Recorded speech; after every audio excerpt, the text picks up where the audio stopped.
Quando você imagina o futuro, como você se vê? Você já pensou o que precisa ser feito hoje para que ele seja melhor amanhã? Como as novas gerações vão escrever sua própria história? É preciso preparar jovens e profissionais para as mudanças do mundo, com ambientes que possibilitam o crescimento e estimulam a inovação. A indústria vê o presente com esse olhar no futuro, com mais produtividade, com mais competitividade, com mais empregos. Assim, atua na educação básica e profissional com metodologias inovadoras.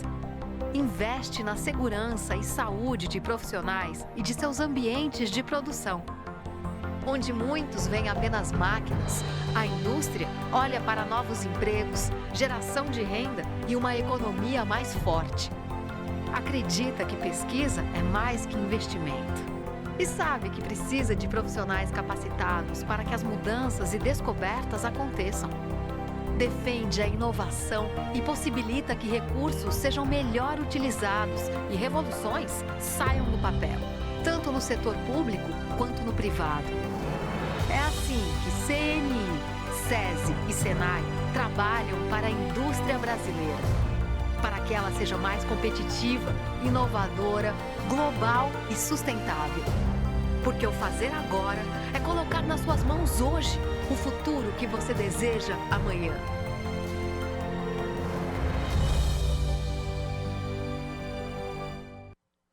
Olá, boa tarde a todos que nos acompanham pela nossa plataforma ENAI 2020. Sejam muito bem-vindos ao Encontro Nacional da Indústria, o ENAI 2020, pela sua primeira vez na sua edição 100% online. O ENAI tem como objetivo fomentar ideias para ampliar a competitividade brasileira e impulsionar o desenvolvimento do país. Este evento é uma realização da Confederação Nacional da Indústria, CNI, e correalização do Serviço Brasileiro de Apoio às Micro e Pequenas Empresas, SEBRAE, do Serviço Social da Indústria, o SESI, do Serviço Nacional de Aprendizagem Industrial, SENAI, e conta com os seguintes patrocinadores. Patrocinadores Ouro, Empresa Brasileira de Pesquisa e Inovação Industrial, Embrap, e TOTUS. Patrocinadores Prata, Agência Brasileira de Desenvolvimento Industrial, ABDI, e BASF. E patrocinador Bronze, Financiadora de Estudos e Projetos, FINEP. Este foi um ano em que mostrou que grandes mudanças podem acontecer muito mais rápido do que imaginávamos e, por isso, precisamos estar preparados para todas as possibilidades do futuro. O encontro reúne investidores, especialistas, líderes de organizações empresariais e executivos de empresas de todos os segmentos industriais das diversas regiões do país para discutir tendências e desafios, propor caminhos e difundir soluções que ampliem a competitividade da indústria.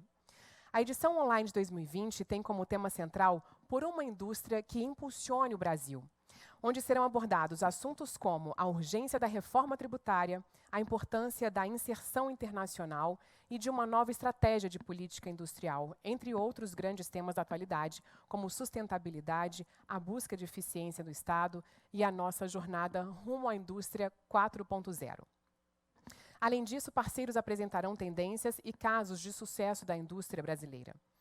Informamos a todos que, a partir de agora, acontecem também as nossas programações simultâneas e vocês podem acompanhar tudo pelo nosso Virtual Lobby. Visitem também os estandes virtuais dos correalizadores e dos patrocinadores Ouro, que também estão lá no nosso Virtual Lobby. Damos início ao nosso segundo dia de evento com a palestra As Mudanças no Mundo do Trabalho e a Quarta Revolução Industrial. Convidamos para a sua apresentação online a excelentíssima ministra presidente do Tribunal Superior do Trabalho, senhora Maria Cristina Peduzzi. Lembrando que o formato é de Short Talks, com 15 minutos de palestra, 10 minutos depois para que vocês possam apresentar suas perguntas num espaço reservado exatamente para isso na nossa plataforma. Ministra, muito boa tarde, é um prazer ter a senhora conosco. Boa tarde. Estou muito contente com o convite formulado pela CNI, agradeço e cumprimento, agradeço a doutora Silvia Lorena, que me formulou o convite, cumprimento a CNI, na pessoa do seu presidente, doutor Robson, e cumprimento todos os organizadores do evento e todos os participantes que nos ouvem. O tema que abordarei de forma sintética é um tema complexo. Trata das mudanças no mundo do trabalho e a quarta revolução industrial. E vejam que a cada revolução industrial, os modelos de produção, eles passam por mudanças de paradigmas que alteram a organização do trabalho, o modo de administrar, né, os tempos de atividade, a maneira de gerir as habilidades dos trabalhadores e o próprio controle dos estoques de produção. E o mundo ocidental passou pelos paradigmas da produção taylorista, fordista, toyotista e hoje contempla o trabalho por meio de plataformas virtuais e que fazem a ponte, né, entre os trabalhadores e os tomadores de serviços. Então, como decorrência dessa mudança de paradigma nos modos de produção, o direito do trabalho ele deve ajustar-se para oferecer normas compatíveis com cada modelo e assim garantir direitos, deveres aos atores e segurança jurídica à sociedade, aos trabalhadores e aos empreendedores. Então, as normas do início da primeira revolução industrial, elas já não são capazes hoje de responder a essa realidade, né, que o trabalho da revolução tecnológica 4.0 impõe. Então, estamos vivendo a chamada, portanto, quarta revolução industrial desde aproximadamente o ano de 2012, quando o termo foi usado pela primeira vez em um projeto estratégico do governo da Alemanha que utilizava tecnologia de ponta.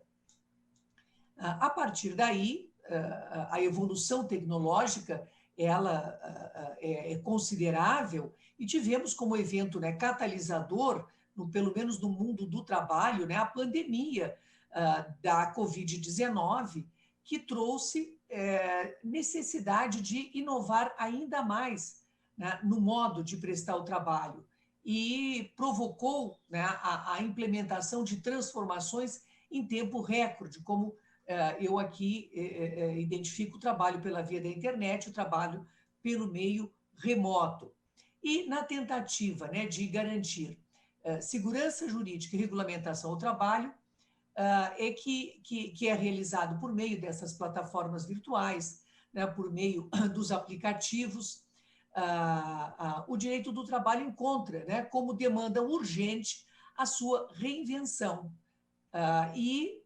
O conceito de trabalho digno passa, portanto, por metamorfoses à medida em que as próprias formas de produzir são transformadas. Hoje nós vivemos, como referi, uma mudança de paradigmas, não só no mundo do trabalho, mas nas mais diversas áreas do saber, né, e da ciência, na economia, na saúde, no trabalho, no consumo, todas elas afetadas, inclusive, né, de forma, algumas assim, muito acentuadas pela pandemia, como é o caso da saúde. E nos momentos, então, em que o paradigma existente não mais responde aos novos problemas, aos novos questionamentos, surge uma situação de crise que demanda novas respostas. Nesse novo paradigma, nós temos a economia sob demanda, que já tem conquistado mais espaço do que nunca desde o início da quarta revolução industrial, mas que agora passou no panorama, né, da pandemia a ter maior realce. Então, o que é a on-demand economy? É a oferta por via da internet de serviços pelos mais diversos trabalhadores sem um vínculo de emprego ou sem um contrato de trabalho formal, né? E são ofertados aos mais diversos e inominados consumidores. Coloca-se, por meio das plataformas, o consumidor em contato direto com o prestador do serviço, né, como particulares em igualdade de condições para negociar através de uma plataforma. E aí nós temos, né, o crowdsourcing, chamado crowdsourcing ou crowdwork, que se caracteriza exatamente por essa descentralização da prestação de um serviço, que tradicionalmente era realizado por um trabalhador e hoje é realizado, né, por um trabalhador para um grupo indefinido e normalmente muito grande de pessoas, que respondem a essa convocação pública, né, por meio da internet. Então, a plataforma que lança na web, que lança a demanda e a conecta com a oferta, acaba por ganhar um percentual do valor que for contratado entre o consumidor e o prestador de serviço, e isto vale para a prestação pessoal ou prestação também virtual de serviços. Então, no contexto da pandemia, então, os modos de organização do trabalho ganharam, então, ainda maior dinamismo. Foram criados caminhos para que as empresas se mantivessem em funcionamento, a indústria, o comércio, os bancos, né, e produzindo frutos. E a grande aliada foi a tecnologia, né, foi o desenvolvimento desses mecanismos por meio da internet, né? Tivemos um apoio por meio das medidas provisórias, especialmente 927, 936, e por meio de uma legislação que foi promovida também e produziu com a intenção de preservar empregos, né, de permitir, por meio de uma colaboração que se estabeleceu, tripartite, que esses empregos permanecessem, e nós sabemos hoje, com dados estatísticos, que mais de 9 milhões de empregos foram mantidos, né, que passaram pelos ajustes das medidas provisórias que referi, ou por redução de jornada, ou por suspensão do contrato, e que foram, inclusive, mantidos nessa crise. Então, vejam que nós temos que compreender que vivemos um mundo em que a inteligência, não é, artificial, em que os algoritmos, em que a cibernética, elas estão sendo concorrentes, digamos, eu não diria concorrentes no sentido preciso, mas no sentido amplo, daquele trabalho que era executado única e exclusivamente pelo homem. Então, as formas, digamos, consolidadas de trabalho, muitas tornaram-se obsoletas e incapazes de atingir, de atender às medidas sanitárias que foram, não é, exigidas para controlar a pandemia. Então, isto acelerou, alavancou, né, a utilização da tecnologia no mundo do trabalho. E o efeito imediato de todas essas transformações, ele é sentido na economia e incide diretamente sobre os contratos de trabalho em vigor. E a substituição, portanto, do trabalho humano pela inteligência artificial, pela computação e pela cibernética já ganhou ainda mais fôlego e envergadura para atender às novas demandas sanitárias e da economia, e o que tende a se manter no período pós-pandemia. Então, estas modificações do mercado de trabalho, com a transferência, né, de atividades que eram antes desempenhadas pelos humanos, ela vem se identificando e é uma realidade. E vejam que a própria inteligência artificial, ela que é capaz de criar um comportamento inteligente, ela tomou conta do nosso dia a dia. Nós, no nosso iPhone, temos a Siri, nós temos a Alexia, até nós temos o TST, o sistema BenTV, que por meio da inteligência artificial, ele permite realização de triagem dos processos a partir de informações relativas, né, à classe processual, assunto que é trazido no processo, e é capaz de identificar, inclusive, tempestividade, requisitos extrínsecos do recurso. Então, nós temos que compreender que devemos enfrentar o desafio de produzir normas trabalhistas aptas a solucionar as novas demandas advindas das novas formas de produção e de organização do trabalho, né? Assegurando dignidade para os que trabalham e incentivo para a iniciativa privada inovar, gerar riqueza e, assim, empregos e trabalho, e também promover segurança jurídica para a sociedade. O trabalho, digo eu, ele sempre existirá. Até porque a própria inteligência artificial depende para ser construída do trabalho humano. Né? Nós podemos, né, nós devemos nos ajustar a essas metamorfoses. E eu, aqui, já tenho apenas 4 minutos, eu identifico que não só a legislação precisa se adaptar, e ela tem feito isso, como a própria sociedade precisa compreender essas transformações. E o que nós tivemos em termos de legislação? Nós tivemos a reforma trabalhista. Além da legislação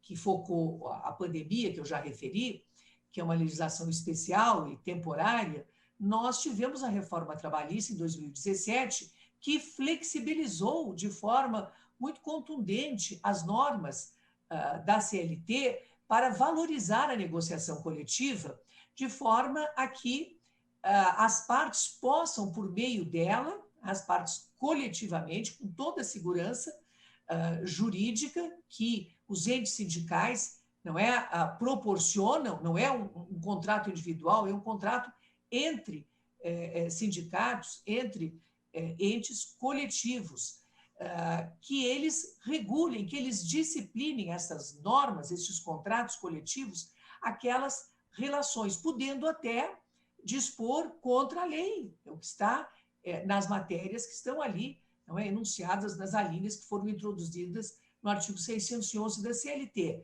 O que não se pode negociar é contra norma constitucional. Então, a Constituição, ela não permite transação.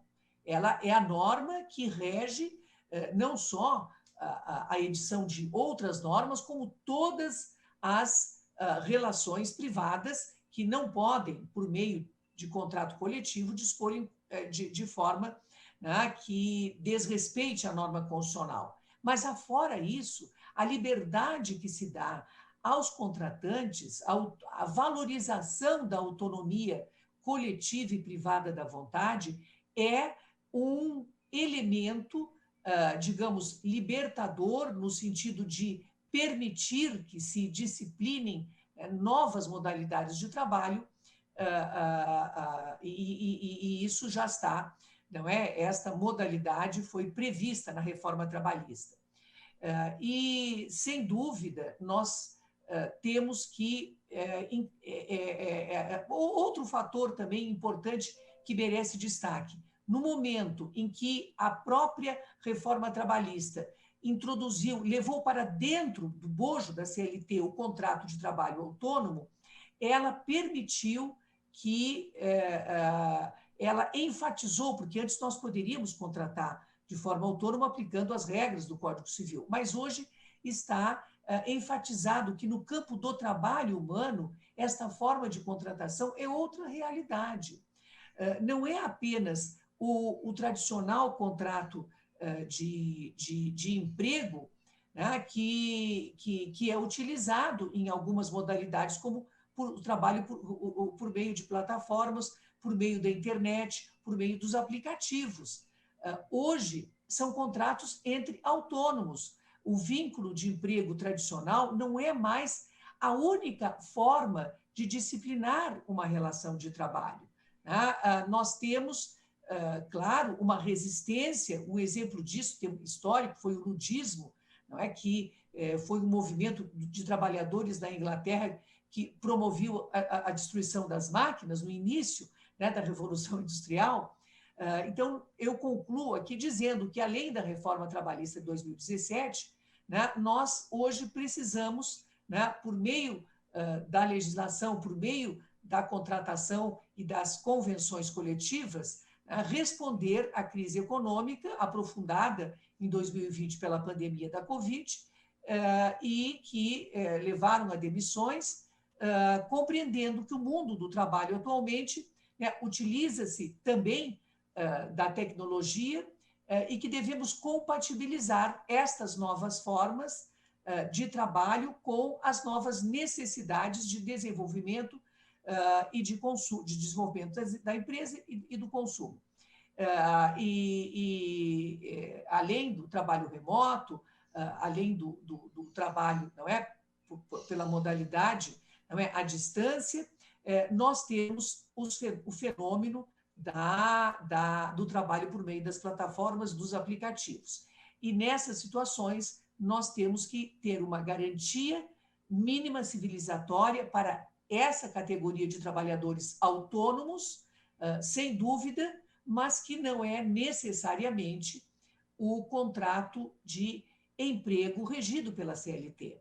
E daí a importância que eu digo da negociação. Ainda que não haja vínculo de emprego, nós temos que ampliar o conceito de proteção coletiva, de disciplina coletiva, para abranger também, não é, esta categoria de trabalhadores autônomos que cresce e que precisa de uma proteção quanto a horas de trabalho, com relação a uma remuneração mínima, e que, não só por meio de legislação, mas por meio, me parece, de contratações, de contratações e convenções coletivas, poderá, não é, ter o trabalho que executa disciplinado e regulado e assim protegido. Muito obrigada.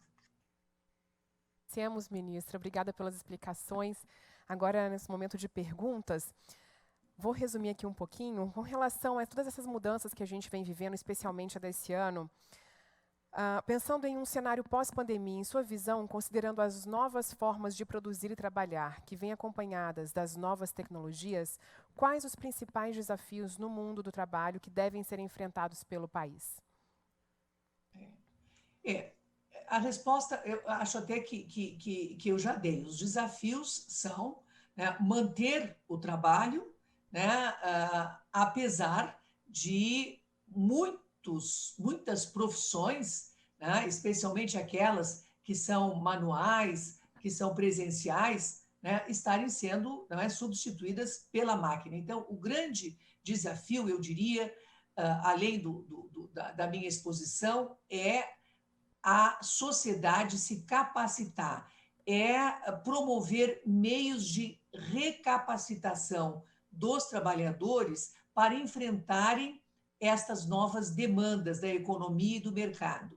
Então, precisamos investir na recapacitação, direcionando esta formação profissional para áreas onde a demanda se faz presente.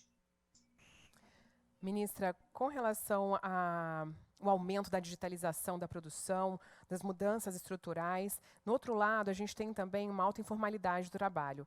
Em sua visão, é possível utilizar a legislação atual para esse quadro? Se não, quais os principais focos para aprimorar o ambiente de negócios e segurança jurídica para empresas e trabalhadores?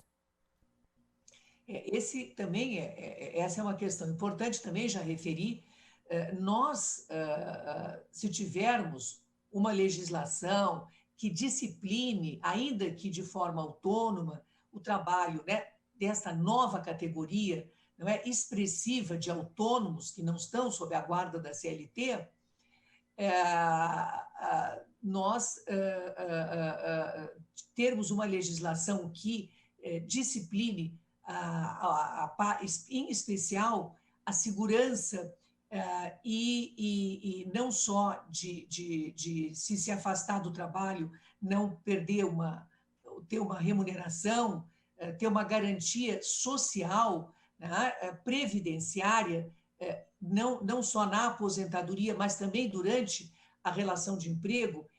Então, nesse plano, né, de previdenciário, seria muito importante, não é, disciplinar. Claro que eles são autônomos, claro que eles contribuem obrigatoriamente para a previdência, mas sempre há lacunas, porque hoje é um volume muito grande de pessoas que trabalham nessas condições. Então, assegurar de uma forma efetiva saúde, se precisarem, né, se adoecerem, a essa categoria de autônomos, e também disciplinar, ainda que não regidos pela CLT, um limite para trabalharem.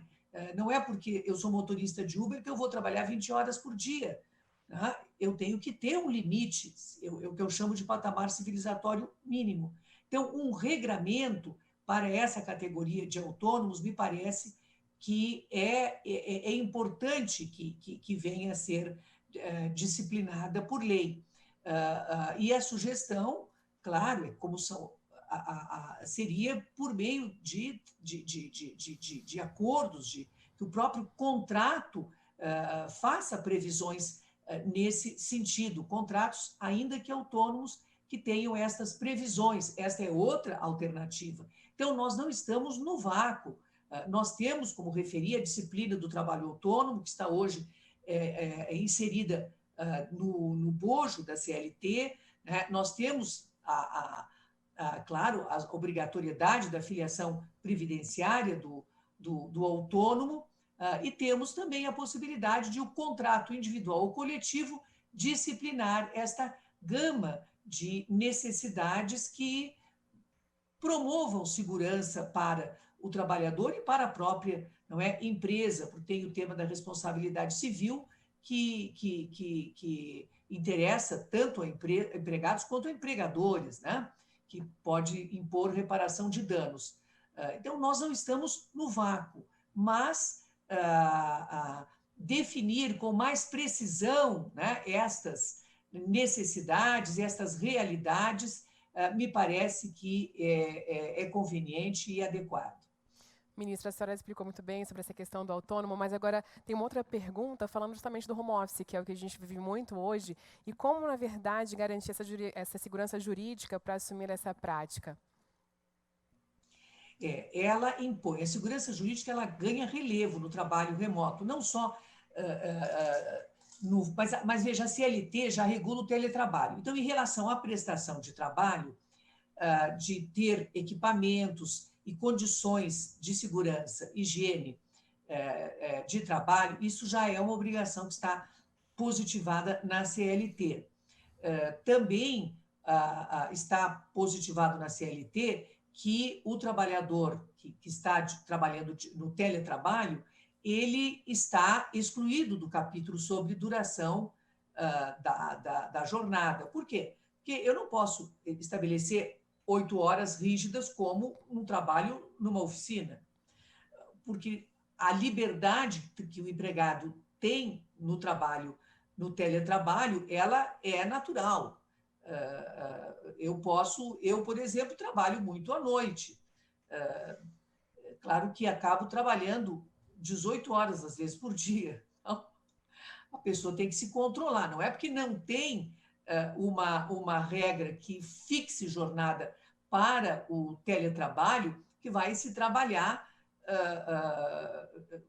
18 horas por dia. Isso não é saudável, eu reconheço isso. Não é possível. Então, tem que haver no teletrabalho uma modalidade de autocontrole do próprio trabalhador, que se em algum momento identificar que está sendo exigida uma contraprestação de trabalho muito superior àquela que seria possível dentro de uma jornada, então ele vai ter a sua reação. Isso não está dentro da normalidade. Agora, ajustar um horário compatível, né, com as necessidades de cada um, inclusive porque eu posso, no teletrabalho, ter 2 trabalhos, né, e essa flexibilidade é que a CLT assegura, dizendo que não é inserido dentro do limite de 8 horas. Então, há uma flexibilidade natural, que é da conveniência de ambos os contratantes, mas há, sobretudo, claro, uma disposição, claro, de princípios constitucionais e disposição na própria Constituição da República, que estabelece um limite na jornada de trabalho. Então, eu devo, com liberdade, exercer o trabalho remoto de uma forma segura, tendo uma cadeira adequada, tendo uma luminosidade adequada, tendo que me submeter a horários compatíveis, ainda que não pré-definidos, tá? Mas essas condições, elas não estão dispensadas, elas estão presentes também no trabalho, no teletrabalho. Ministra, obrigada. Esse tema acho que daria ainda uma longa conversa, né? Eu agradeço muito pela participação da senhora aqui com a gente, trazendo todos esses esclarecimentos. Eu que agradeço pelo convite. Muito obrigada. Bom, em breve iniciaremos a nossa próxima palestra, que falará sobre o caso Hyundai, os desafios do emprego e da produção no mundo pós-Covid. Visite também os estandes virtuais dos correalizadores e dos nossos patrocinadores Ouro, lá no nosso Virtual Lobby. Voltamos já.